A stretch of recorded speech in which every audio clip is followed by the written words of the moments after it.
मैनपुरी की सियासी जंग में कूदी मुलायम की बड़ी बहू। ससुर की सीट बचाने के लिए मैदान में उतरी डिंपल यादव। सपा ने डिंपल यादव को मैनपुरी से बनाया उम्मीदवार। खुद चुनाव हारने वाली डिंपल क्या बचा पाएंगी सपाई किला?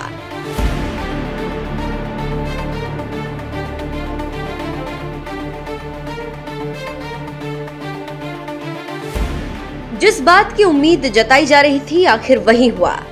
राजनीति में परिवारवाद को लेकर अक्सर विरोधियों के निशाने पर रहने वाली समाजवादी पार्टी के मुखिया अखिलेश यादव ने आखिरकार मैनपुरी लोकसभा सीट पर होने जा रहे उपचुनाव के लिए उम्मीदवार का ऐलान कर ही दिया।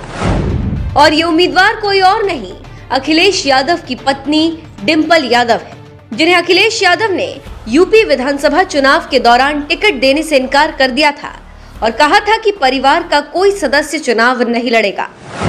और अब जब मुलायम के मैनपुरी सीट पर उम्मीदवार उतारने का मौका आया तो अखिलेश यादव ने अपनी पत्नी को ही टिकट देकर मैदान में उतार दिया।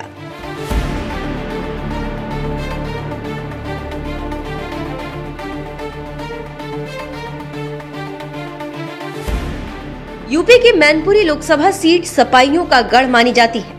इस सीट पर 1996 से ही सपा का कब्जा रहा है। सपा के अलावा किसी भी पार्टी का कोई भी उम्मीदवार यहां से जीत हासिल नहीं कर सका।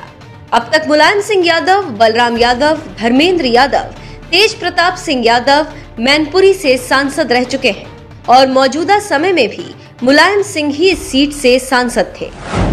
उन्होंने साल 2019 के लोकसभा चुनाव में 5,24,000 से भी ज्यादा वोट हासिल कर जीत हासिल की थी, लेकिन लंबी बीमारी की वजह से अक्टूबर में उनका निधन हो गया।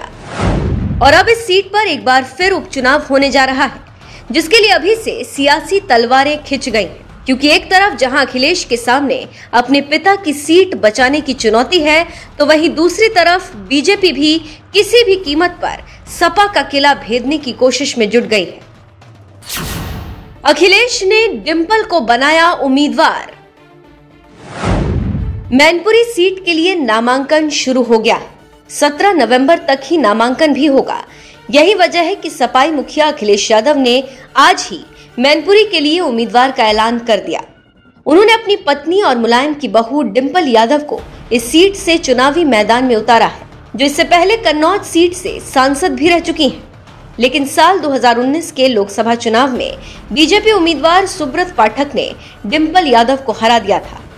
यानी बीजेपी के हाथों अपनी सीट गंवाने वाली डिंपल यादव पर अपने ससुर की मैनपुरी सीट बचाने की जिम्मेदारी होगी। और अगर सीट बचाने में डिंपल यादव नाकाम साबित होती हैं, तो बीएसपी सुप्रीमो मायावती तो सपा को बख्शने वाली नहीं है, क्योंकि उन्होंने पहले ही कह दिया है कि अगले महीने मैनपुरी लोकसभा और रामपुर विधानसभा सीट के लिए उपचुनाव में आजमगढ़ की तरह ही सपा के सामने अपनी इन पुरानी सीटों को बचाने की चुनौती है। देखना होगा कि क्या सपा ये सीटें बीजेपी को हराकर फिर से जीत पाएगी या फिर वो बीजेपी को हराने में सक्षम नहीं है। ये फिर साबित होगा। यानी कि अगर डिंपल यादव चुनाव हारती हैं, तो मायावती सपा को छोड़ने वाली नहीं है। वो तुरंत दावा कर देंगी कि जो सपा मुलायम की सीट नहीं बचा पाई, वो बीजेपी को क्या हरा पाएगी। ऐसे में अखिलेश यादव के सामने डबल चुनौती होगी। एक तरफ जहां उन्हें मुलायम की सीट बचानी है, तो वहीं दूसरी तरफ बीजेपी को हराकर मायावती को जवाब भी देना है। अब ऐसे में देखना यह है कि डिंपल यादव मैनपुरी सीट जीतकर अखिलेश को इस डबल चुनौती से निपटने में मदद कर पाती हैं या नहीं। बहरहाल अखिलेश यादव ने तो मैनपुरी सीट के लिए अपनी पत्नी डिंपल यादव को मैदान में उतार दिया। बीजेपी को इस सीट से किसे टिकट देना चाहिए, मुलायम की छोटी बहू अपर्णा यादव को या फिर किसी और नेता को? अपनी राय हमें कमेंट कर जरूर बताएं।